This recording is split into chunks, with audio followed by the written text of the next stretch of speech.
What's up, fight fans? What's going on out there? It's the homie main man, made man in the building. Y'all know how I get down. We talking boxing, man. Once again, it is an honor and a pleasure. I repeat, an honor and a pleasure to be on here with all of the boxing fam and all of the boxing fans. It's Saturday, so you know what that means. It's our time now, man. Salute to everybody that's going to catch this on the live, and salute to everybody that's going to catch this on the playback, man. Got a list of good topics, man. I see some fam already in the building. Brother Reality, what's goody, though? Chin Smoke in the building. What's up, fam? What's up with you, man? You know, man, we got a lot of good things to talk about on this good Saturday. Kick back, talk some good boxing, man. A lot of things to talk about in the sport, and we're going to try to get to as many of them as we can. You know what I'm saying? For those who don't know, we talking boxing every single Wednesday and every single Saturday here on Main Man Made Man's Boxing. Now, I might be having some sort of connection issues, man. I've been in contact with my cable provider, man, and look like they're going to have to come out here and do some work. So I'm going to try to, I'm good, Orlando, man. I'm chilling, man. I'm enjoying life. I'm loving life. You know what I'm saying? It's a beautiful day out here in the DMV today. That was a contentious. I went back and looked at some more clips of it, man. That was a contentious ass press conference, man. They was going all the way at it, man. That's my kind of press conference. One of the best press conferences I've seen in a long time. I have been waiting for aggression to get back in boxing, man. Like I've seen somebody recently say, all this buddy stuff been going on in boxing. Oh, that's my friend. Now that's my homeboy. You know, I seen him grow up. Nah, I ain't fighting that guy because of this reason. Man, look, man, we tired of hearing all that, bruh. We want to get some testosterone back up in boxing. You know what I'm saying? So guess what, though? I'm happy to see this kind of press conference going down. It's great for the sport. It's great for us who love to cover the sport of boxing, man. This shit is lit. You know what I'm saying? Before I go any further, though, and we're going to jump into these topics, man, last of a dime breed in the building, let me just make sure that my sound, it sounds all good, man. Make sure that my microphone is on point. Hold on. Make sure, hold on 1 second. Give me 1 second. Cause yeah, see, I'm having I noticed that they gave me 2 pretty much episodes of We Talking Boxing. You can want to give Charlo all the credit in the world for this and say, yeah, man, yo, he's not going to win this fight. I take that back. You can say he's not. But even if you feel like the mental game is going to take a toll on Charlo, or he's too emotional or whatever, you look at the physical of Tony Harrison, and you just in a position where it's like, how do you pick against him? You know what I'm saying? So that's my whole deal, man. That's why I got to go with Jamel Charlo, man. Yo, having a bad ankle, knowing the style of Tony Harrison, man, I just don't see no way, no how, man. I just don't see. He needs that mobility, bruh. He needs that mobility. You know what I'm saying? So I don't know, man. So we got a lot to talk about. I'll be right in front of y'all in a few minutes. I'm seemingly having some technical issues going on this side. So like I said, I'm just going to make the best way I know how, man. I'm going to get right in front of y'all right about now, man. And we're going to keep this show pushing right here because we got a lot of good topics that I want to discuss. And we, you know, as always, like we always do, we're going to start off with some undercard issues first, man. But that Charlo Harrison fight, man, just got me just like riled all the way up, man. I ain't felt like this about a fight in a minute. And like I told y'all before, man, we definitely need fights like this. You know what I'm saying? So let's get on into these issues so we can get this episode underway, man. Because it's like, yo, they giving me, y'all, if y'all can see what I'm saying right now, I'm just hoping that everything is rolling okay and rolling smooth out there, man. But the first issue that I would love to talk about, fight fans, let's get into it, shall we? I want to talk about Marcos El Chino Maidana. El Chino Maidana has a return fight. It's already set. It's already locked in. That's what they telling us, you know what I'm saying? They're saying that Marco El Chino Maidana will return to the ring on April 18th against a former kickboxing champion. He's coming back against a kickboxing champion. Marcos Maidana is joining the Kumite. You know what I'm saying? That's what it is. But he's coming back against a former kickboxing champion, Jorge Cali, in a battle scheduled for 6 rounds at the cruiserweight division. Now, I know people may say, well, man, why you talk about this? No one cares about this circus of a fight, right? Well, I'll tell you the reason I'm covering about this, man, because I really want to know exactly what it is that El Chino's going to do. Is he really going to come back or is he not? Does he have money problems or does he not? Because you let El Chino Maidana tell it, he ain't got no money problems. All his money is still in the bank. He just doing this for the love of boxing. He just loved the sport of boxing. Here it is right here. I do this because I enjoy boxing a lot. I don't expect to prove anything. I just want to do what I like to do.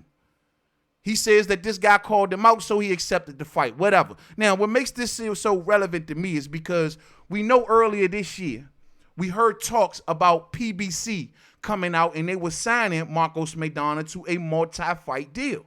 And it was rumored in this particular thing that in this first fight back, that he will cover about 7 figures. They originally wanted him to come back at 160, then they said 154, and then they said that after his 154 fight, he would try to make it back down to welterweight. And a lot of us were like, damn, we seen the size of Chino walking around. Man, he been eating good. Word on the curb is that them Argentinians love meat.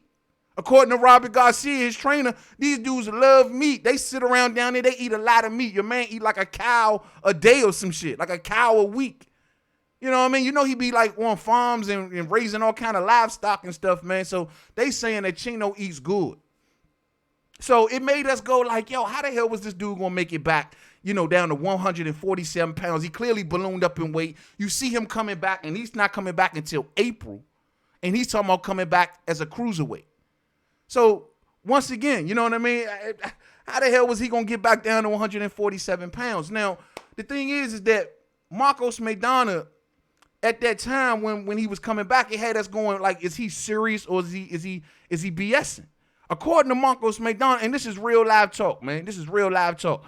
He said that he just was joking when he put it out there in the air that he wanted to come back and face Floyd Mayweather and all this stuff. He says he was just joking at the time.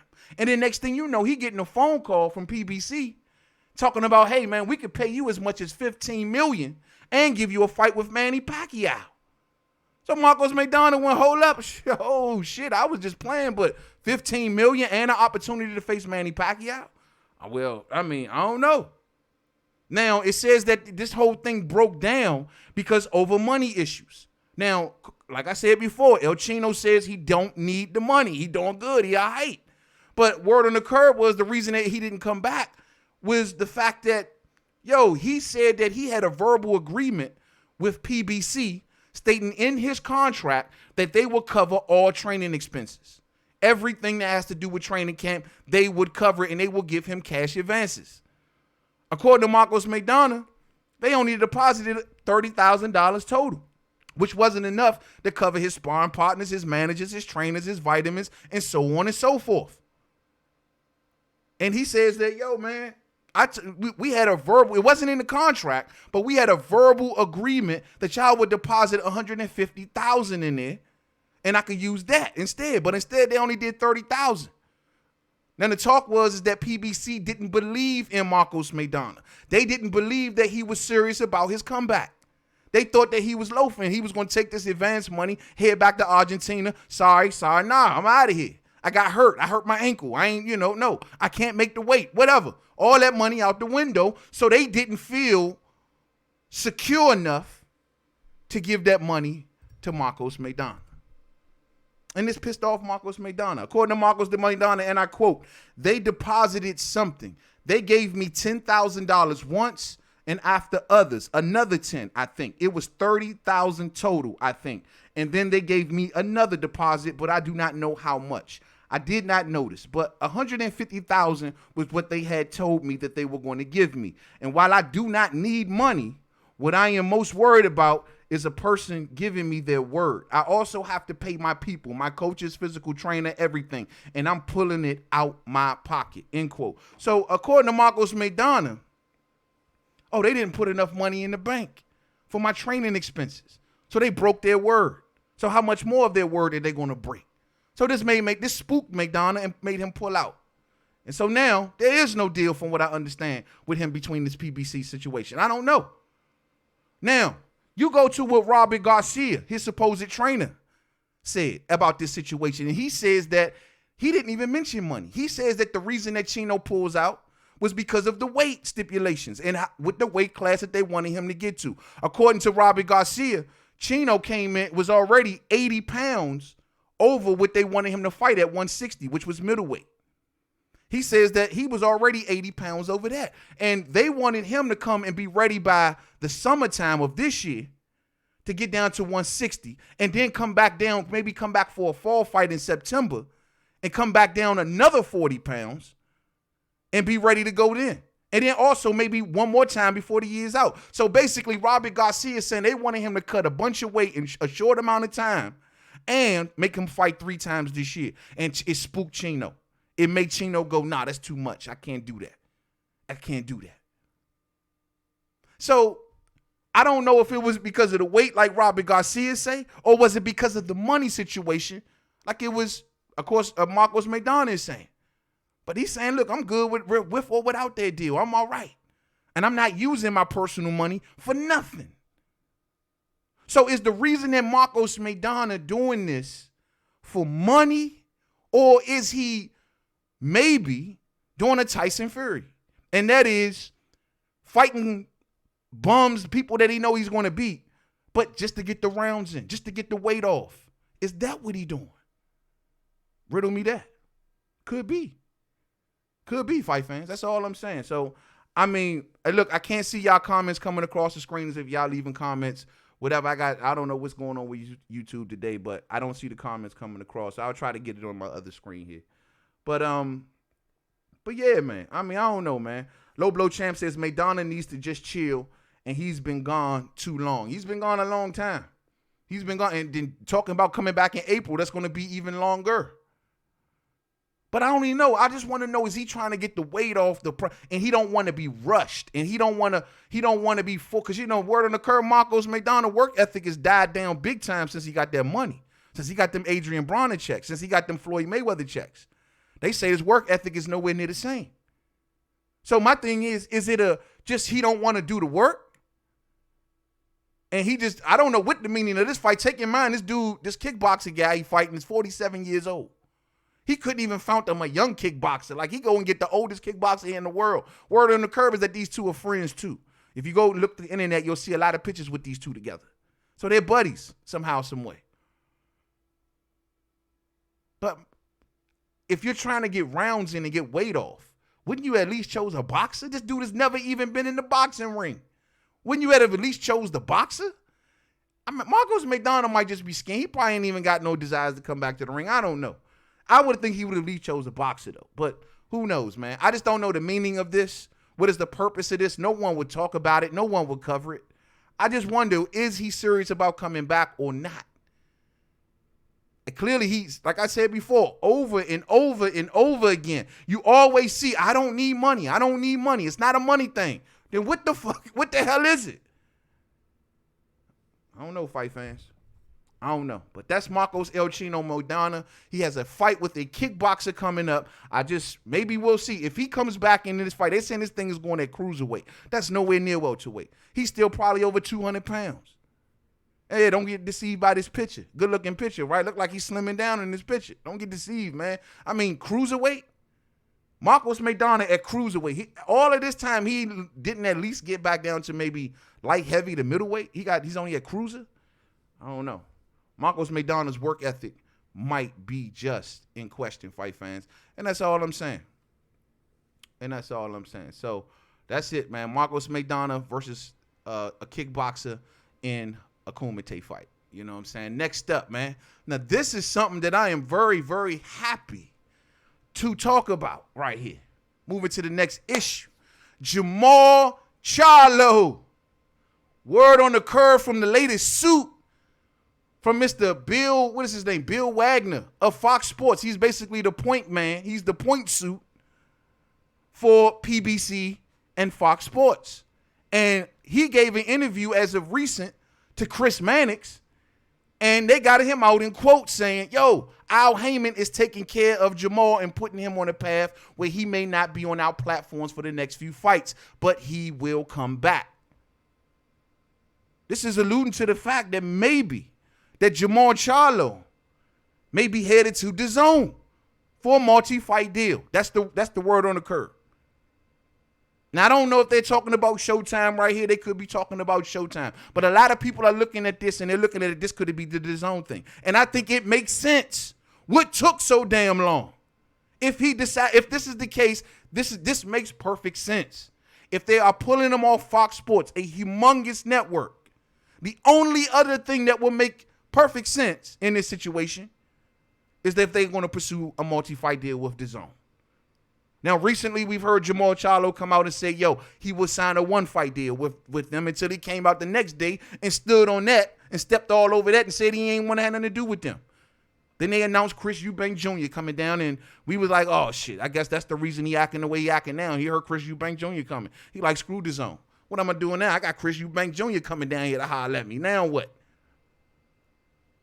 But I don't know, man. I don't know. Phoenix Newlands in the super chat. Salute to you, homie. Respect, bro. I dig the new setup you got going on. Thank you very much, homie. I appreciate that love, man. Yeah, I do it for y'all, man. You know it, man. I do it for y'all. I'm just trying to get better, man. That's all I'm trying to do, man. I love doing this, and I will never stop. You know what I'm saying? Salute to you, and thank you for that love, homie. Thank you. Thank you very much. But that's what I'm telling y'all, fight fans. Like, this is good for Jamal Charlo. So now there will be no excuses. The boogeyman is literally coming to town. The boogeyman. Now, if this dude goes to DAZN, for one, it will hurt a lot of people who out there criticize Al Heyman and the PBC for never wanting to reach across the aisle and do things best for their fighters. If you see this will be another case where, especially at middleweight, you see Al Heyman allowing them fighters across the street. You saw it with Sergey Deryevchenko. You saw it with Daniel Jacobs, a fighter who was affiliated to the PBC, who was advised by Al Heyman, but he allowed to go over and sign a couple deals with DAZN. And now you'll see it with Jamal Charlo if this going down. That'll crush a lot of the criticism out there from a lot of y'all who be like, well, Al Heyman don't do this and this, that, and the third. You know what I'm saying?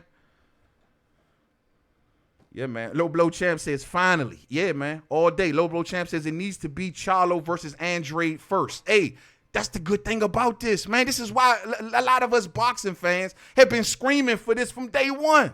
Like, this is not a bad thing. Especially it makes sense since everyone else from PBC who was at middleweight had no problem with going over there. Why should Charlo?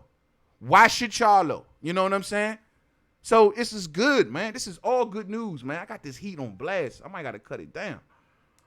Man, it's so cold outside, fight fans in the DMV, man. It's been freezing out here, Joe. So I got my heat up too high, man. Let's see, man. Last of a Don Bree says, why people don't say Jamal ain't fought nobody the way they do Bud? It's crazy. Yeah, they get Bud the business, man. I mean, Jamal's, like, I think with Jamal get, he gets a lot of passes based on, because a lot of people know he was ducked. A lot of people know what went down with Canelo. A lot of people knows what went down with Golovkin. So he gets a pass when you explain the situation and you see how the WBC literally ordered them to fight him and they did nothing and no one fought him. How he's been screaming everybody's name on the other side, but nobody is yet to make any inroads to try to fight him. So he gets a pass, I guess, from a lot of folks, including myself, because, like I said, I recognized him as a duck fighter. And for duck fighters, I look at it and I say to myself, nah, you can't put a certain jacket on them because nobody ain't giving them the chance. It's the same way with Bud. People always criticize Bud's resume. He ain't did this, he ain't did that, or whatever. Well, how can you overly criticize somebody that's being ducked? No one gave him the shot. Now, I want Jamal Charlo to do more for his career. I want him to take initiative. I want him to not just talk, but actually jump in that water. I want him to actually tell Eddie Hearn to send me a multi-fight deal. I'm down. Let's make it happen. Yes, and I want this person, that person, that person. There's no reason him and Andre shouldn't happen. There's no reason him and Jacobs or him and Canelo, any of them, him and Gannett, none of them. This particular move shows so much confidence in Jamal Charlo. PBC is showing tremendous amount of confidence in Jamal Charlo by doing it. They are sending this man to a whole nother deal. Now, if he can go over there and wreck shop, take a belt or two, and bring it back to PBC, man, it's going to look like a power play. It can look like a power play. You see clearly the Fox executive saying he will come back. What if he comes back with more than just the WBC? That'd be possible. That'd be very possible. Foolish Sports says, I don't know if he really wants that interaction with Andre. Well, this will see. And this will also let us see exactly what Jamal Charlo really at. Because when you take away these obstacles, when you take away, oh, yeah, you can't say I'm on this side, you on that side. You can't say you with this manager, I'm with this guy. When you take that stuff away and see how they really act, you see where they really at. Let's see if Jamal Charlo is just as active as calling them names out as he is off of DAZN. You know what I mean? Now, don't get me wrong. DAZN got to see him. They can't throw him no little small, because like I told people before in recent videos, Jamal Charlo has earning potential out the yin-yang. Like all of those fights we just talked about are possible if he goes onto DAZN. So they're going to have to pay him properly. His upside is his trajectory pointing upwards. It's too much. It ain't like, say, what we was talking about with Tevin Farmer, where you don't know where the upside is at in Tevin. If he cannot pull a tank, then who else? But this cat got all of these options. So they're going to have to pay him. And those are big fights. Everybody going to watch. Signing to Jamal Charlo, DAZN should welcome this with open arms and don't be stingy pinching the freaking penny. You know what I'm saying? Real talk. Real talk. King Louis 2 in boxing in the building. What's up, famo? What's up with you, man? Low Blow Champ says that's why criticism with Andre and Charlo, both when people say Canelo should fight them. Yeah, man. I mean, nah, man. Canelo should definitely fight them. Canelo has been getting criticism probably more than anybody at that weight class right now. I mean, getting the franchise belt, hurting the chances of Undisputed, or should I say his team, hurting the chances of Undisputed. I mean, he's getting criticized out the yin-yang, you know what I mean? So, and deservingly so. Deservingly so. But however, Andre is over there with him. Andre is over there with all of them. He can't get the fight. They so scared of his style, his length, and his boxing ability. They don't want to deal with that. They want action-packed. They want Mexican style. They don't want to deal with Andre. But see, in Charlo's case, that should be different. Charlo is not this overall technician. Charlo ain't a fighter that's going to not be confrontational.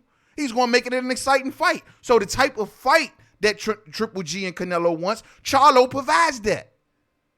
So he going over there, no excuses and no reasons. Man, I hope they do this. Bill Wagner, I hope you ain't BSing us, homie. I hope y'all letting Charlo walk over there to DAZN, man. This is be exactly what we need as boxing fans, boxing need as a whole, and just Charlo needs for his legacy sake. You know what I'm saying?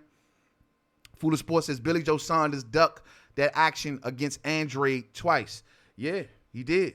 First time he tried to juice up for him. Second time he couldn't make the weight class no more because I guess he didn't have his super juice. You know, without Billy Joe Saunders, Billy Slow Saunders, without his super juice, is not the same Billy Joe Saunders. You know what I'm saying? He's Billy Slow Saunders at this point. So, you know, if he can't take the super juice, he can't get down to 160 pounds no more. He needs the super juice. You know what I'm saying? Low Blow Champ says, I knew the fight wasn't going to happen for one reason or another. You know, it's like, to me, I really want to see, Charlo just against all of them, bro. Jacobs, man, after Jacobs cut and ran the way he did, man, I really want to see him against Jacobs. I really want to see him get his chance against Canelo, because this is a dude who's going to go mano-a-mano with Gennady Golovkin. Anybody out there who criticized Jamal Charlo, I don't put him in the same light of his brother. Anybody who criticized Jamal Charlo just don't like to see exciting fights. That must be the case. You just don't like to see exciting fights, because that's what he does. He brings excitement to a fight, and I love it. So let's hope this is true. Let's hope there's some truth in this fight, fans, and that Jamal Charlo will be heading to DAZN for a multi-fight deal. Bill Wagner stated that they are preparing to send Jamal, not to have Jamal Charlo fight on their platform for the next few fights. Not the next fight, the next few fights, which means maybe multi-fight deal. Let's hope so. Let's hope so, fight fans. All right, let's move along to the next issue.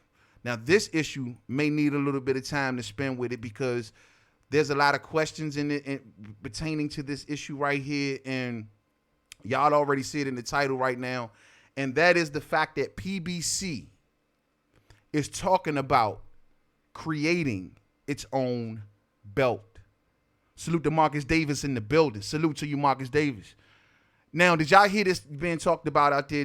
First I thought this was some fan made up stuff. I was like, well, I'm not going to speak on this if just fans are talking about this and stuff. But then I heard the official suit actually say it up out of his own mouth. And that is the same dude that we were just recently talking about that talked about Jamal Charlo, Mr. Bill Wagner. Well, Mr. Bill Wagner, once again, while giving that interview to Chris Mannix, also let this out the bag.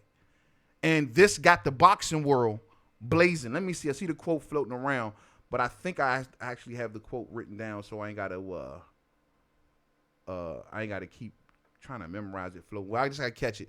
What we're trying to do, we're trying to have the PBC belt and a PBC champion. Let's say let's still come back around. But basically what they're trying to do is they're trying to have a PBC belt.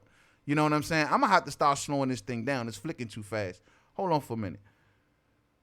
Let's say heavyweights division. Ruiz beats Joshua again, and eventually you'll have Ruiz and Wilder fighting for the PBC heavyweight title of the world. Now, the question that I have, do y'all think this is a good thing, or do you think this is a bad thing? Now, no matter which way you slice it, it's going to have its pros and cons. You're going to find people that find good in this, and you're going to see people that see bad in this. I'm torn. I'm very, very torn because I'm very upset with the sanctioning bodies right now and how they conducting their business in boxing with these belts. Word on the curb, I don't know if y'all heard about it. The WBA has recently just elevated the WBA super champion at cruiserweight. This guy has been elevated not once, but twice and has not fought for neither belt. Fact.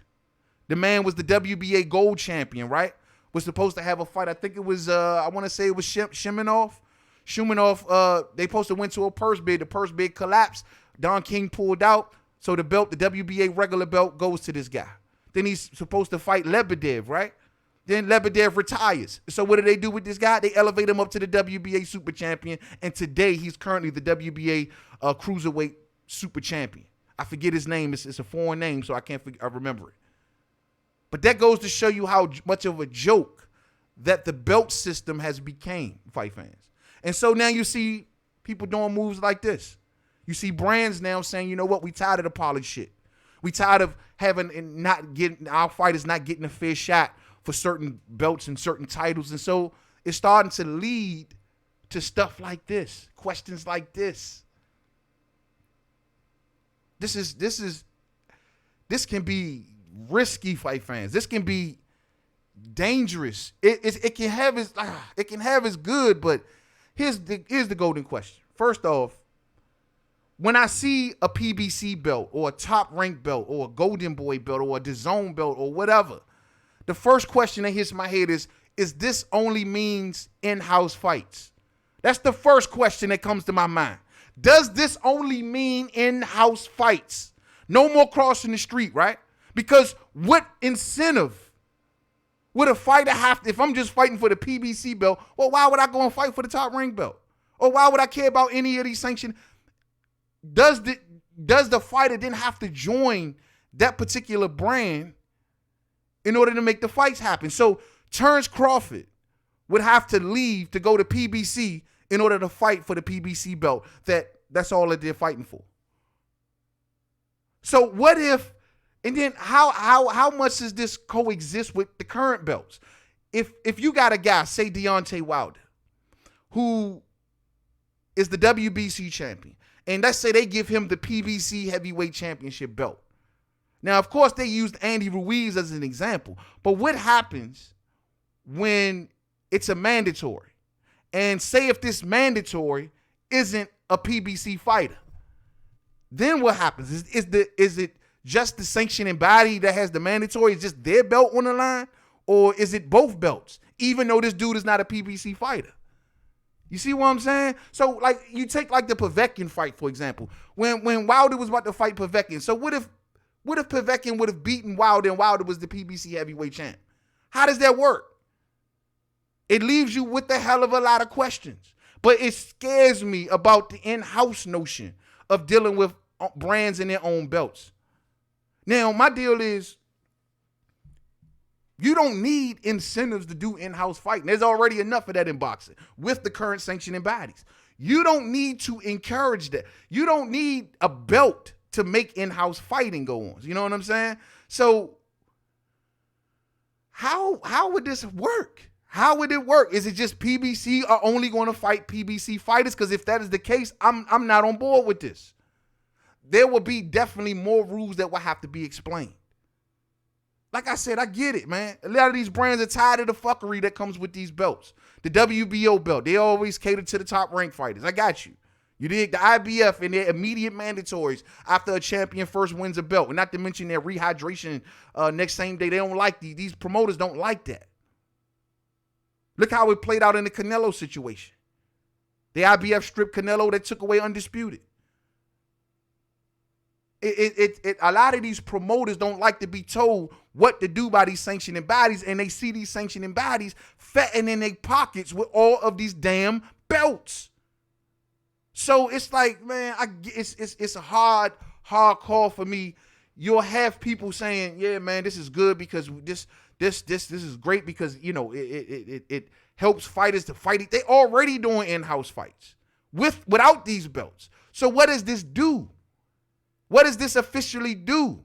Take away the sanctioning fees? Is this all for that? I mean, what does it do? How does it help boxing for these? Because this will set a precedent. This ain't the first organization that's going to do this. If boxing sit back and allow the PBC to create a belt, they won't be the first. I mean, they won't be the last. I'm sorry. They won't be the last. So, Top Rank will do it. DAZN. Oh, DAZN fighters only fighting DAZN fighters now. If you want to fight for their championship belt, what is the incentive of having the PBC belt opposed to, say, the WBA or the WBC? What is the better incentive? Why is it better to have that belt as opposed to one of the sanctioning bodies? Why? Because at least history is attached to the sanctioning bodies belt. What is the upside? That's the thing that I'm struggling with. Where is the upside of PBC creating their own belt? It just makes them look like they only trying to put on in-house fights. Maybe I'm tripping. Maybe it's something I'm missing, fight fans. Let me go to the comments. Maybe it's something I'm missing, man. Let me see. Fool of Sports says, yeah, it's both good and bad. All day. DGO says, PBC ducking everyone. Imagine what they will do when they are told they don't have to fight all of the real ones for sure now. Exactly, bro. That's scary, bro. That ain't good for boxing. Ain't no good in that shit in boxing. You know what I mean? So let me know. Where's the good side? Hands of Stone says PBC is copying the UFC with BMF belts. Yeah, you know what? That's another thing. They gave, if you would have read further into this particular article, the reason that they gave is because they want to follow the UFC model. But the UFC don't got a million promoters. That's the difference. The UFC all fighting, and they all fighting under the same brand. That ain't the case in boxing. Boxing cannot be ran like the UFC or the WWE or any of those organizations. There's too many promoters in boxing. There's too much separation of powers, if you will. You know what I mean? All the networks, all the different promoters. You telling me everyone will have to, in order for you to achieve a UFC model, you basically got to kick out all the promoters. And you know that's not going to happen. Too much corruption, too much stuff is entrenched in boxing before any of these promoters going to let anybody, any government agency, anybody come along and try to make it under one big umbrella. They ain't going to have Bob Arum power, his trenches run too deep. Eddie Hearn probably been greasing palms since he got in boxing. You don't, man, it's not going to happen. And that's why I say, unless you can wipe out all promoters and you can put everybody under the same freaking banner, homie, you can't, I don't see how you can do this. You know what I mean? Oh, Shanab, what's up, Black? Black Fight fan in the building. Trill Boxing Talk. Salute to you, fam. Salute to you, fam. Issues going on. Buffering again. Okay, we back. Sorry, fight fans. I told y'all I'm in touch with my people. I'm in touch with my providers, and I'm trying to make sure that everything gets back on point, man. But I'm clearly having some connection issues myself. So Chin Smoke says that King Louis, I think you right about it being a money grab. Yeah, it could be a money grab. And that's another question, like the sanctioning fees. Are there Are there any sanctioning fees being attached to this particular belt? I don't know, fight fans. I got a bad feeling about this, and I don't like the precedent it sets. I mean, I didn't even like it much. That's why you didn't hear me covering it. I didn't like it much when the PBC came out and said that they wasn't recognizing the WBO. I didn't like that. You know what I mean? Because I understand you. I have yet to see the PBC. Maybe somebody can show me an example, but I've yet to see the PBC have a fighter in the WBO sanctioning body that like got screwed over or something. I know they don't like it. I know they look out for the top ranked fighters, but I don't know. I haven't heard anything about no one overly getting screwed over by the WBO, but they don't want to recognize it for whatever reason. Maybe somebody once again can enlighten me. Maybe it's something that I missed as to the reason why they even got pissed off at the WBO in the jump. I don't know. I just know that Crawford got it. That's all I know. You know what I mean? So I don't get it how that situation